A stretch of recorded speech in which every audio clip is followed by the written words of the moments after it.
Bueno, preparando la reflexión del día de hoy, llegué a la conclusión de que debo aprender a leer, por eso el título de la reflexión de hoy. De manera que los invito a que me acompañen, vamos a comenzar con las vocales, ¿les parece? La A, acontecimientos o señales. Hay tantos eventos y tan impactantes que nos llegan día a día a través de las noticias que uno se pregunta si alguno no va a superar nuestra capacidad de asombro y no, siempre hay alguno que la supera.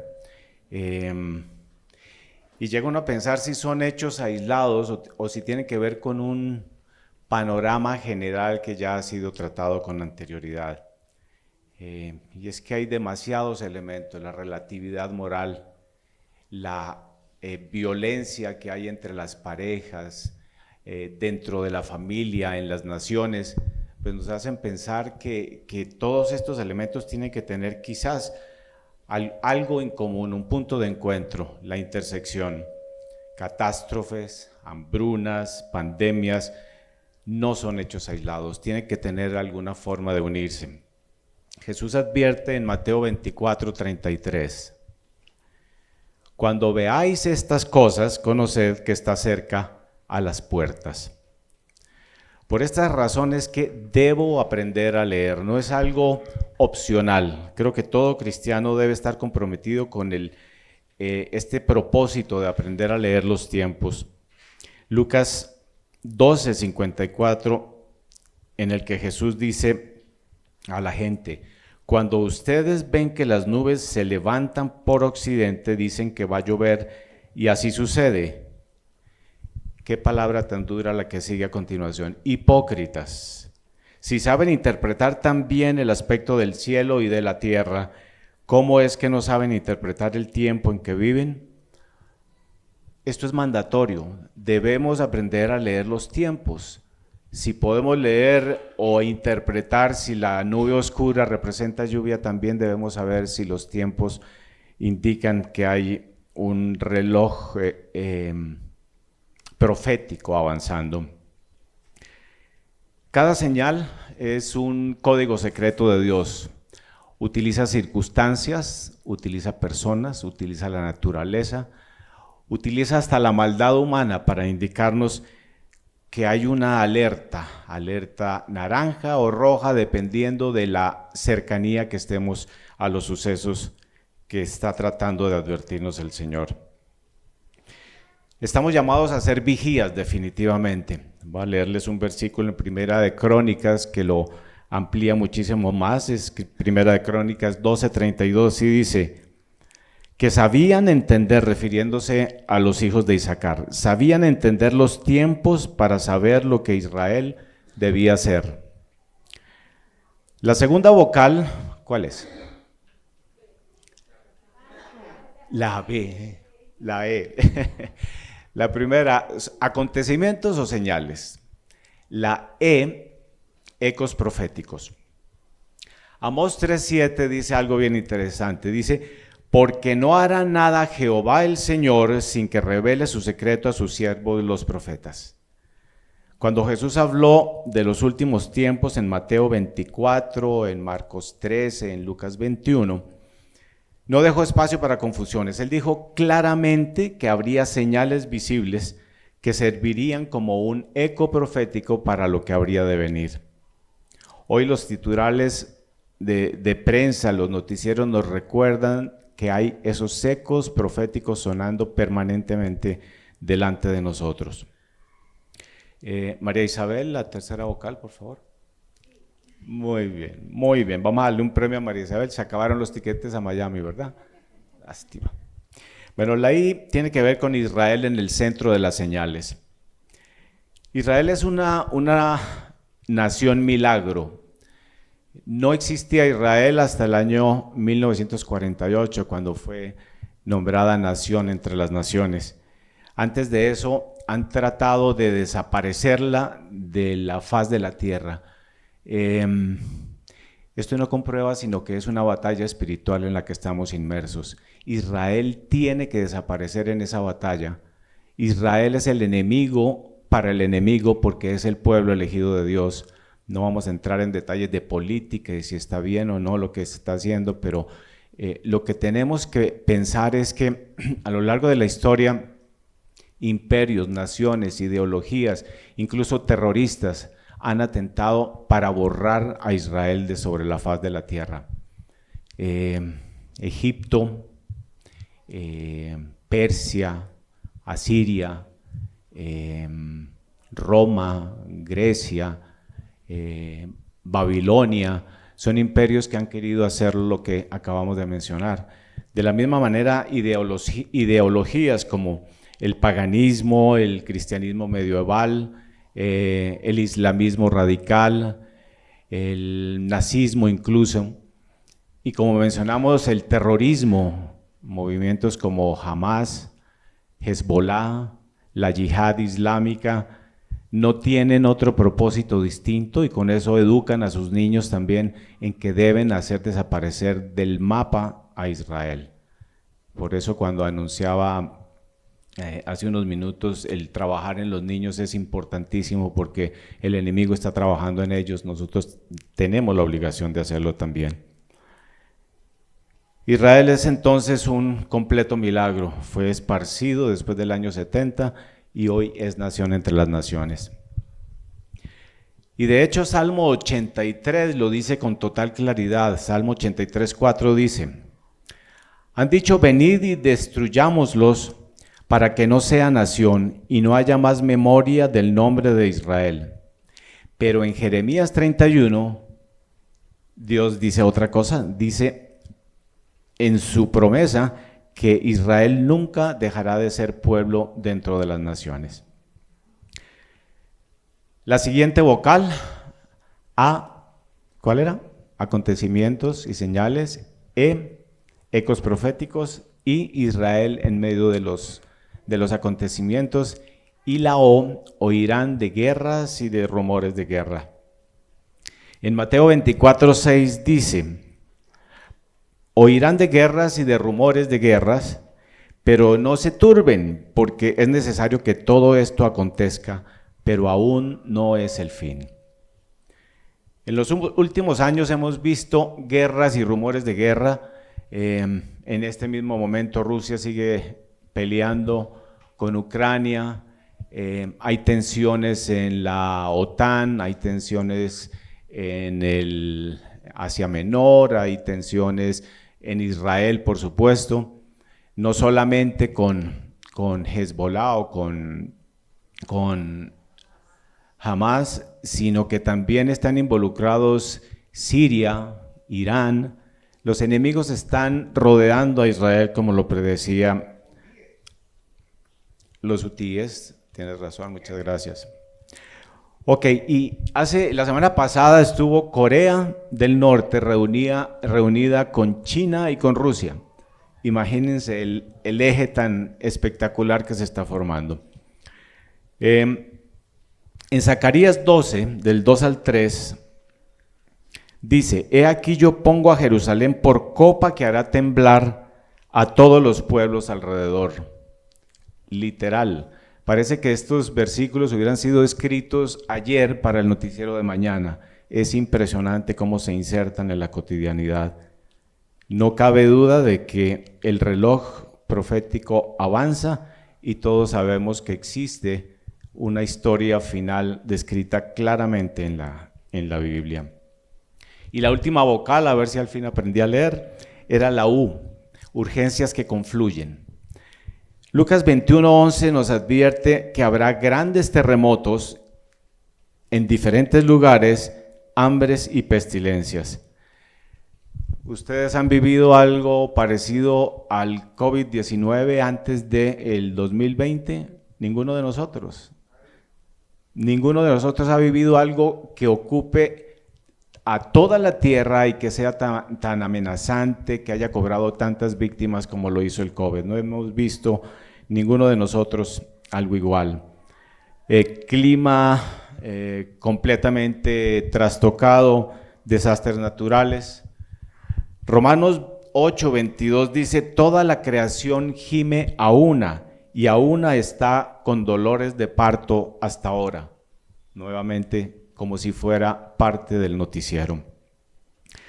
Este año nomás hemos vivido 6 terremotos, si ustedes recuerdan. El último, exactamente la semana pasada, esta semana que no ha terminado, el 1 de septiembre en Afganistán.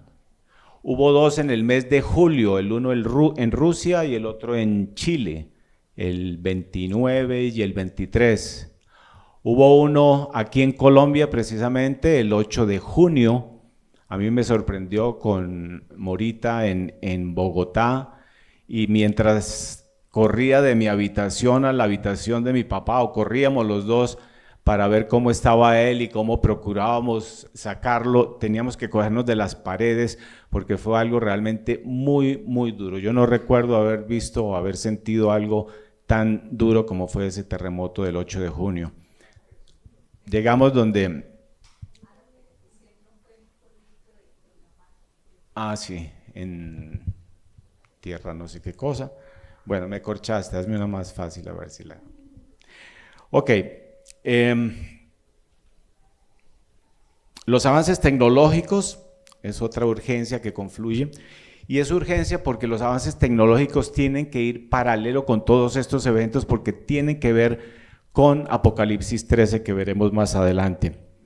De hecho, en los versículos 16 y 17 dice: se hará que todos, pequeños y grandes, ricos y pobres, libres y esclavos, se les ponga una marca en la mano derecha o en la frente, y ninguno podrá ni comprar ni vender a no ser que tenga la marca de la bestia.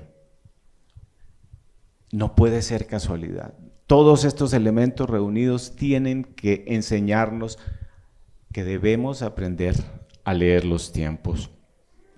La inteligencia artificial ya administra seguridad, medicina, comercio, etc. De hecho, no sé si algunos de ustedes tienen alguna mascota con un chip, pero ya se están instalando en animales un chip con una razón válida, que es poder saber dónde está el animal, cuál es la historia clínica, pero más adelante nosotros vamos a tener esa marca. Nosotros no, pues advierto que esa marca no debe tenerla ningún cristiano, pero va a ser muy útil venderla porque vas a tener el pasaporte, la historia clínica, el saldo de la cuenta bancaria, va a ser completamente vendible. De manera que todo esto, toda esta tecnología también confluye para el cumplimiento de las promesas o las profecías del Señor. En conclusión, estos eventos no son casualidad. Nos anuncian con total claridad que la segunda venida de Cristo está cerca, nos anuncia que el reloj profético avanza y nos anuncia o nos previene para que la iglesia esté también alerta y dispuesta a ejercer su papel, su importantísimo rol en este tiempo. Cuando cantaban Dame de beber en la alabanza, me acordé que estaba seco. Muchas gracias, Morita, por el vasito de agua. Bueno. Ahora, alguien podrá decir, bueno, pero es que siempre ha ocurrido, siempre ha habido terremotos, siempre ha habido guerras, esto no es absolutamente nada nuevo. Pero vamos a ver 3 elementos o 3 aristas que hacen que estos eventos no sean igual a los anteriores. El primero tiene que ver con la simultaneidad e intensidad. Si bien es cierto, hoy en día podemos saber sucesos que acontecen al otro lado del mundo, también es cierto que están sucediendo demasiados y al mismo tiempo. Mateo 24:8 dice: un dolor aislado no anuncia el alumbramiento, pero cuando son más frecuentes e intensos, significa que el momento se acerca. Segundo, el factor Israel, que habíamos tocado por encima anteriormente.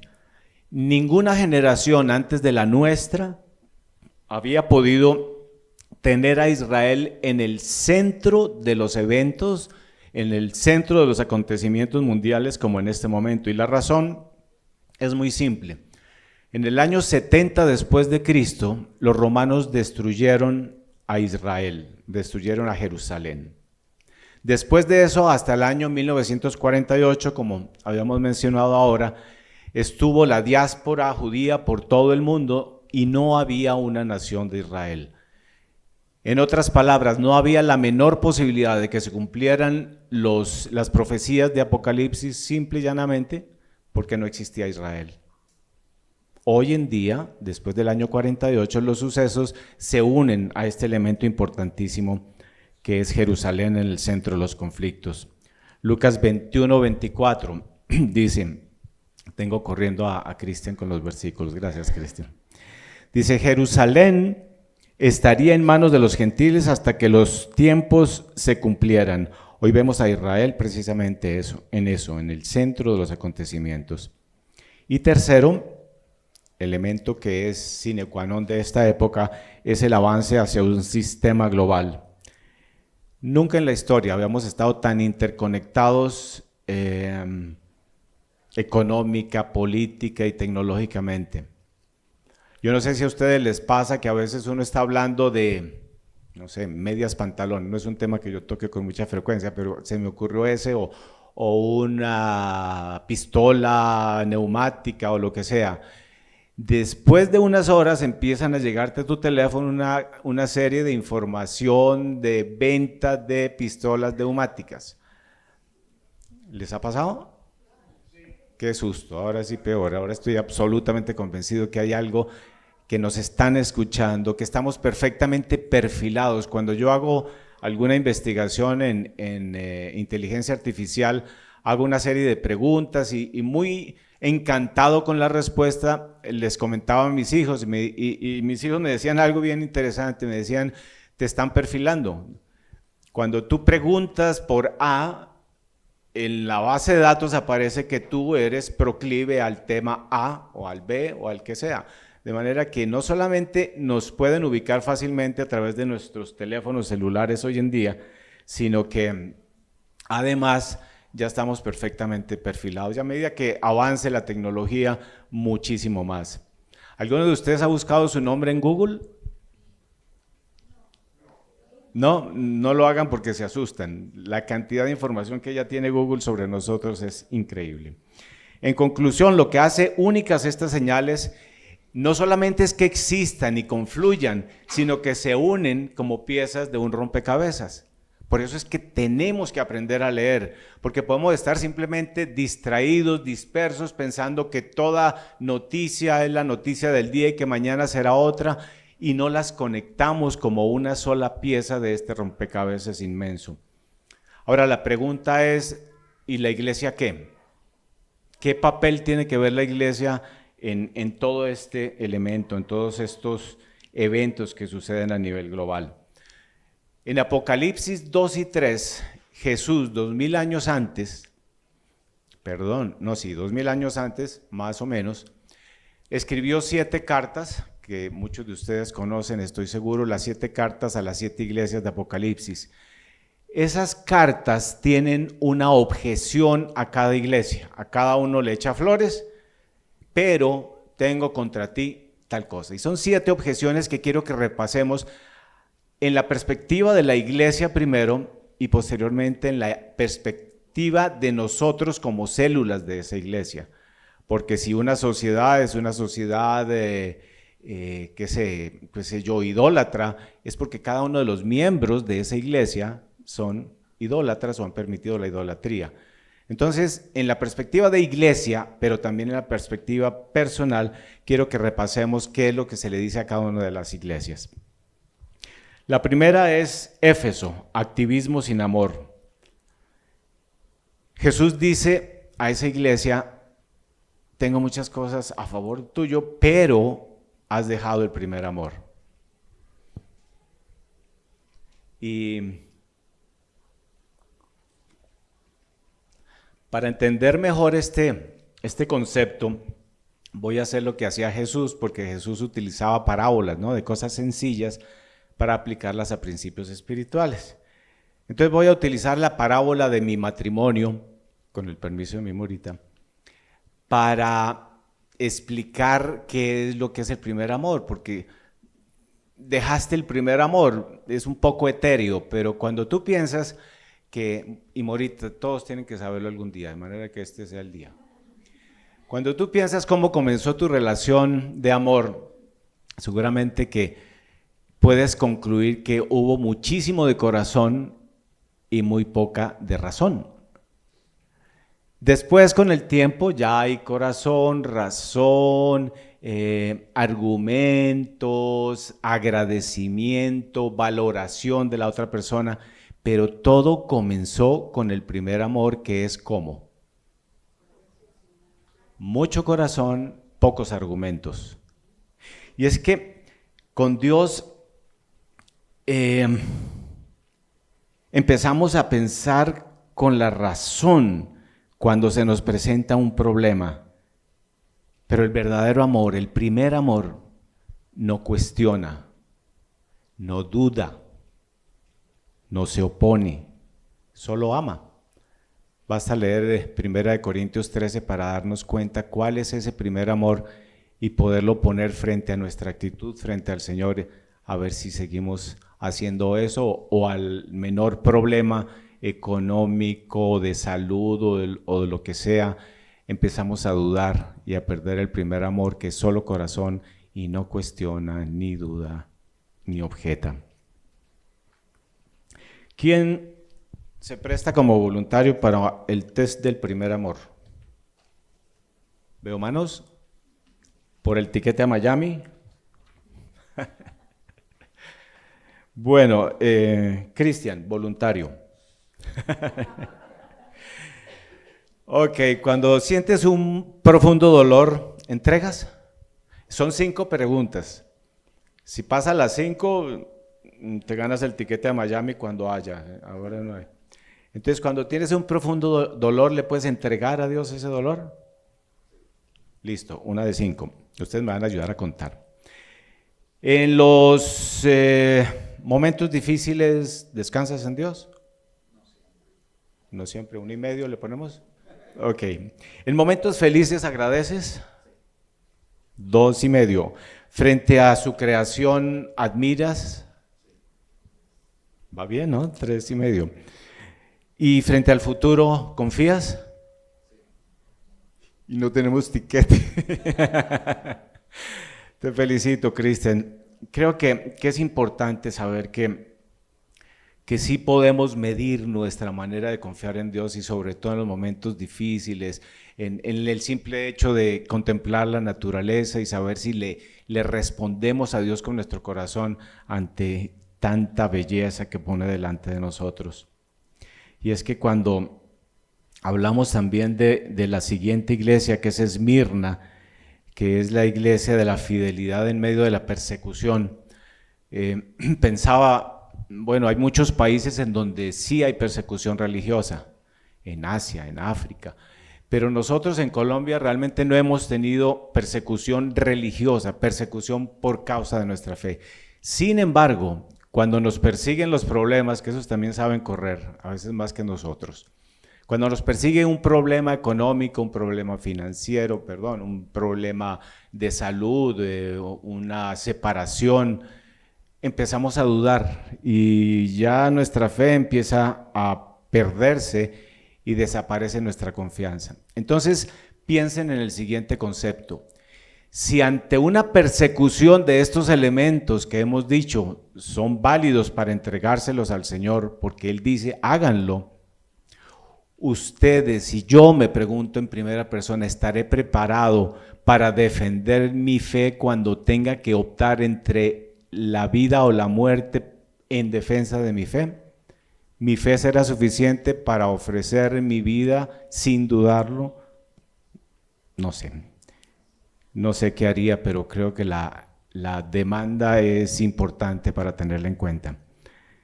La siguiente iglesia es Pérgamo, compromiso con el mundo.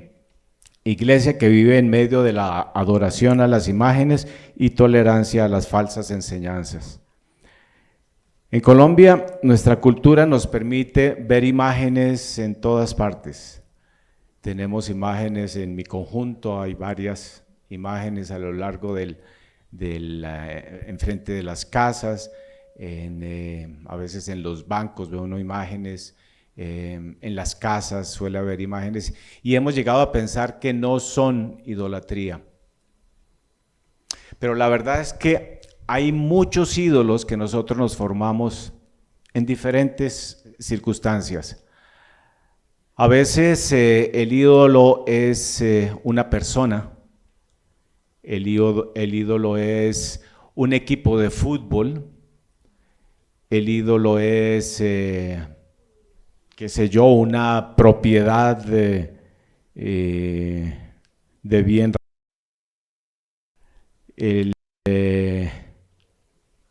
Animales, podemos estar colocando todos estos elementos por encima de Dios, y es que todas las cosas que nos absorban más tiempo y energía que la que dedicamos a Dios se convierte en un ídolo. ¿En qué estamos invirtiendo nuestro tiempo? ¿En qué estamos invirtiendo nuestra energía? ¿Y cuál de esas está superando el tiempo y la energía que le estamos dedicando a Dios? La cuarta iglesia es Tiatira, tolerancia al error doctrinal. Jesús la reprende por tolerar a Jezabel, figura de la falsa profetisa. Hoy vemos predicadores que promueven un evangelio de prosperidad completamente distorsionado o un cristianismo sin cruz. La advertencia es que la iglesia debe buscar y someterse al discernimiento del Espíritu. Sardis, apariencia de vida pero está muerta. Tenía fama de estar viva, muchas actividades, una alabanza con bombos y platillos, pero le faltaba la fuerza del Espíritu. Filadelfia, la iglesia fiel, pequeña en fuerza, pero guardó la palabra y no negó el nombre de Cristo. Yo te guardaré en la hora de prueba, dice Jesús. Y la última, la Odisea, y la más peligrosa, la tibieza espiritual. Es más peligrosa la tibieza espiritual que cualquier otra porque adormece al discípulo de Cristo. En resumen, estamos viendo que cada iglesia tiene algo que decirnos a nosotros. Quizás no pasamos el examen como cristian y tendremos que revisar estos 7 puntos para ver si hemos perdido el amor, si hemos tolerado idolatrías, y nos hemos alejado de Dios sin saberlo, y creo que vale la pena hacer el examen. Aprender a leer, entonces, es obligatorio, pero aprender a leer en alta voz también lo es. Discernir los eventos a la luz de la palabra no es un privilegio personal, sino es una obligación social. Si ustedes, después de salir de esta reunión o de sus reflexiones particulares, tienen discernimiento sobre la palabra, les quiero decir que eso no es un patrimonio de ustedes, eso es un compromiso y es una obligación que adquieren para leer en voz alta, para compartir lo que han descubierto. Otro de los elementos importantes sobre nuestro papel en este tiempo tan difícil es sufrir en la perspectiva correcta.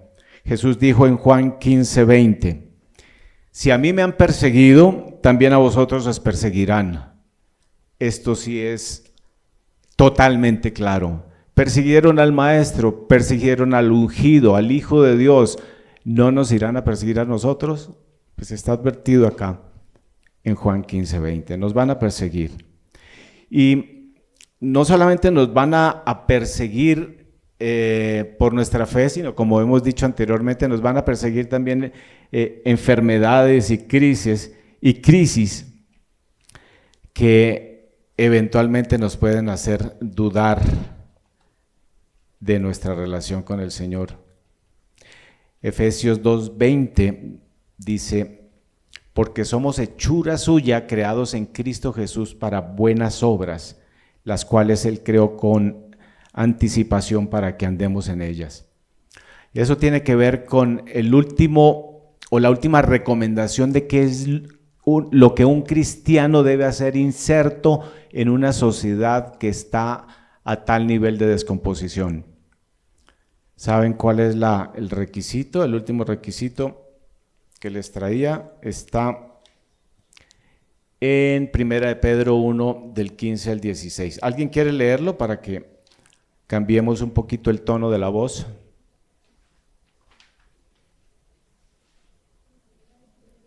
¿Está ahí?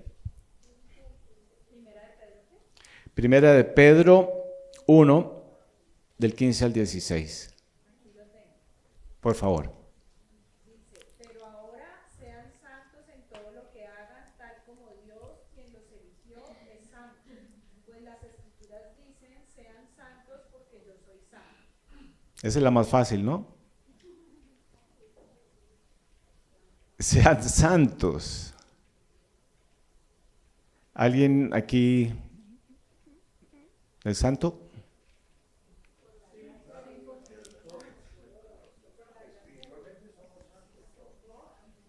Es válido.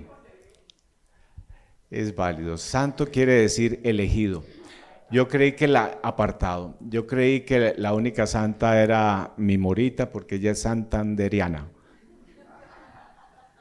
Pero bueno, hay más santos. Lo que pasa es que tenemos un concepto equivocado de lo que es la santidad. Pensamos que es nuestro trabajo para ser santos. Entonces tengo que hacer muchas cosas y muy buenas para ser santos.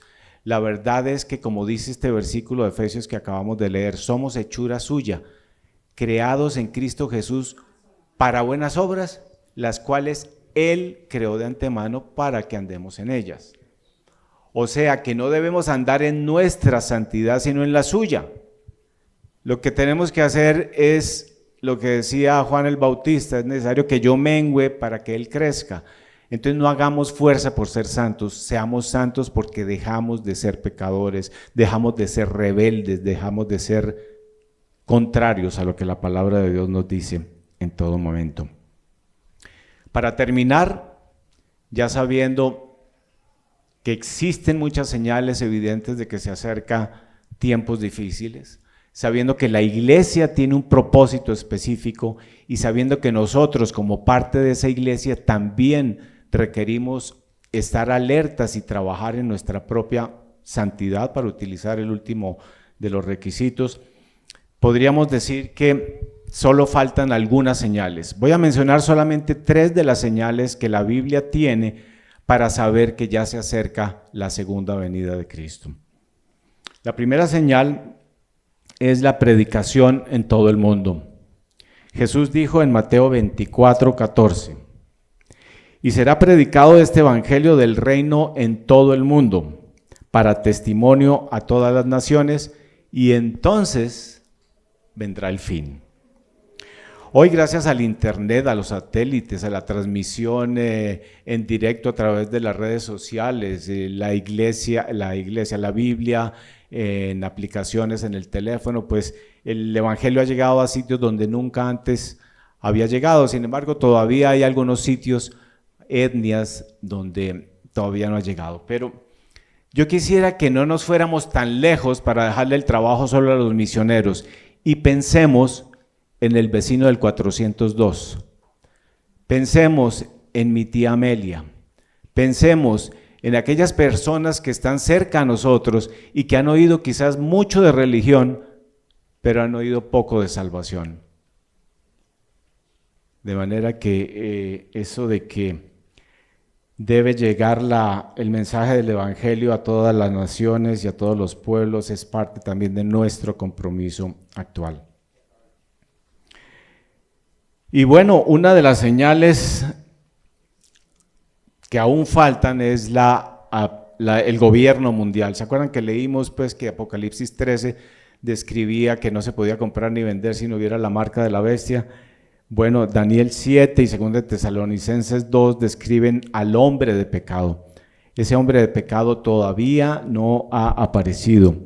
Al inicio de Apocalipsis 13 habla de la bestia, perdón, no estamos hablando de procesos tecnológicos, sino de la aparición del hombre de maldad.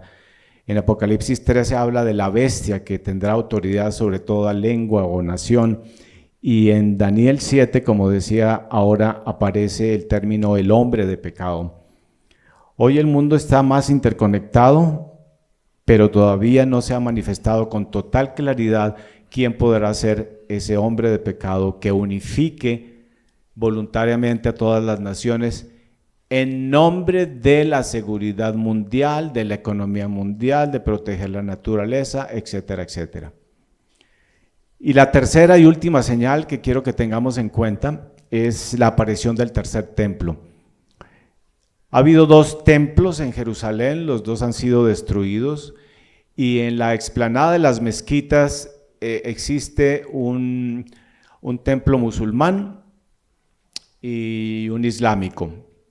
Pero tiene que haber en ese sitio un templo que será el tercer templo de Israel, que ya está siendo preparado. Ya existe un instituto en Jerusalén, ya existe todos los implementos que se necesitan para iniciar los sacrificios. Incluso ya existe una raza que había desaparecido, una raza de ganado que tiene que ser roja porque es la única aceptada por los sacrificios judíos.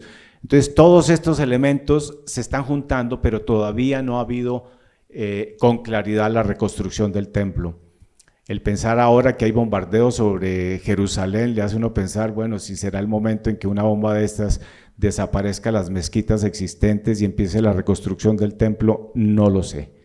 No lo sé y no estoy tratando de poner ninguna fecha al respecto, pero lo que sí es cierto es que las señales se están uniendo. Y para terminar,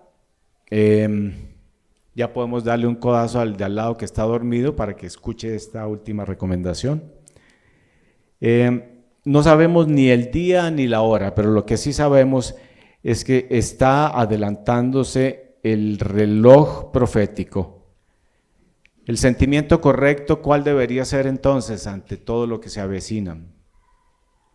¿Miedo o paz? Bueno, les voy a dar la respuesta leyendo Lucas 21:26, que dice: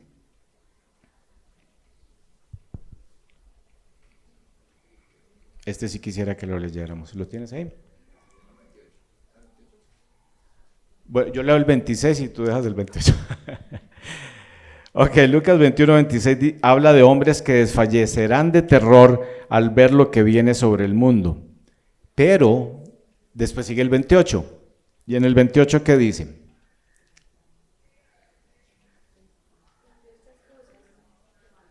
Cuando estas cosas comiencen a suceder, erguíos y levantad vuestra cabeza, porque vuestra redención se acerca. Erguíos y levantad vuestra cabeza porque vuestra redención está cerca. Más palabra de esperanza. Entonces, ¿cuál es nuestro temor frente a los catastróficos hechos del futuro? Ninguno. Nuestra redención está cerca. Ahora, ¿tienes tú a nivel personal, y me pregunto a mí mismo, ¿tengo yo a nivel personal alguna cuenta pendiente con Dios? ¿Dejamos el primer amor o admitimos idolatría en nuestra casa o quizás tenemos doctrinas erróneas? Porque hay que arreglarlas ya. Esto es de verdad, en serio y urgente. ¿Cuándo es la segunda venida del Señor?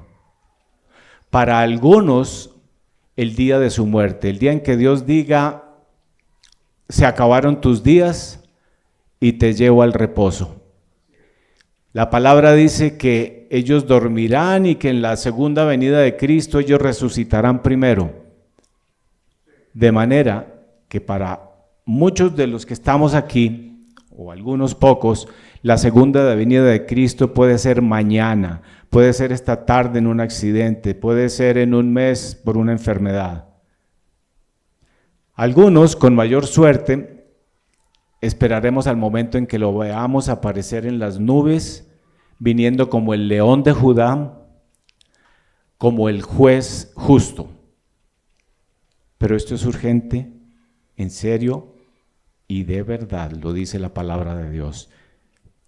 Lucas 12:37, y con esto termino, dice: bienaventurados aquellos siervos a los cuales su Señor cuando venga halle velando.